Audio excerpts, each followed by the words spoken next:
Good morning. Welcome back into Wake Up America. I'm Rob Finnerty. Thanks for waking up with us this morning. COVID-19, of course, still playing a major role in our economic recovery. We are expecting the January jobs numbers on Friday. It could be a tough report for the Biden administration. This is really the first full look at how Omicron has affected our economy. Joining us now for more is Pennsylvania Congressman and member of the House Foreign Affairs Committee, Dan Meuser. Congressman, great to have you back on. Good morning. Good morning, Rob. Great to be with you. Congressman, what is the deal with Punxsutawney Phil? The Democrats need a win, and he can't even. We've got 6 more weeks of winter. You're in Pennsylvania. Spring can't come early? Well, hey, winter weather keeps us working up in Pennsylvania. It makes us tough. And look, Phil's telling the truth. Usually winter ends on March 20th, right? That's how Phil's calling it. That is a very good, very political answer for somebody who knows that the voters in Pennsylvania care very deeply about what happens in Gobbler's Knob every year right around this time. But yes, Phil saw his shadow. We will have 6 more weeks of winter in the Keystone State and the rest of the country. But we carried that live this morning. That's not in your district, right? Appreciate it. It is not. Okay. But it's a wonderful part of the great Commonwealth. Yes, and they held it. It was virtual last year. This year, thousands of people gathered, having a good time out there in the cold. All right, Congressman, let's talk about what's going on with Joe Biden here. We're expecting a really bad jobs report on Friday. They've already been sort of telegraphing that it's a direct result of the Omicron variant, but you could also sort of blame that on the president as well. We've got a wide open border. We don't know where these variants are coming from.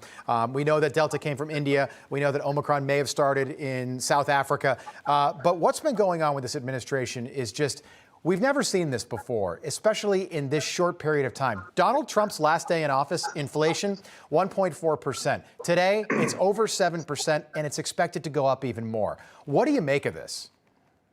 Well, what I make of it is he has failed policies. In fact, they're upside down. The spending, of course, weakened our dollar and caused inflation, drove the consumer side of the equation, did nothing for the production side.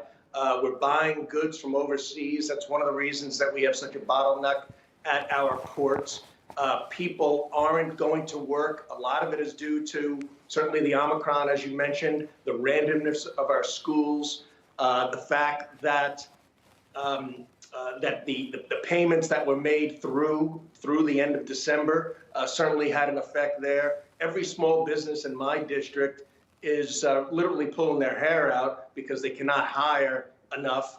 And so therefore they're working harder, but making less along the way, which, by the way, will hurt revenues, right? When your margins are squeezed and your net income is squeezed, guess what? Your taxes are less as well. Yeah. So it's just an upside-down economy the Biden administration's behind. Congressman, not unlike most of their policies. That's a great point. It's so backwards to me as well. Think about it like this. We've got 3.9 unemployment, which is extremely low. Any president would be banging the drum talking about how low unemployment is. The stock market has done very well, even though we had a rough start to January, but the markets overall are way up under Joe Biden. But he can't take victory laps for this because inflation is at 7% and gas prices are almost $1 more than they were 1 year ago. Do you think that's part of the reason why he's not touring around the country touting his accomplishments?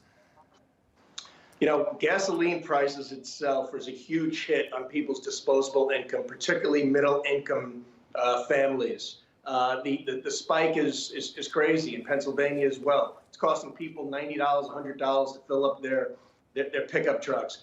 And this is, along with that, it's a direct result of the Biden policies. 13 months ago, Rob, we were energy independent. 13 months ago.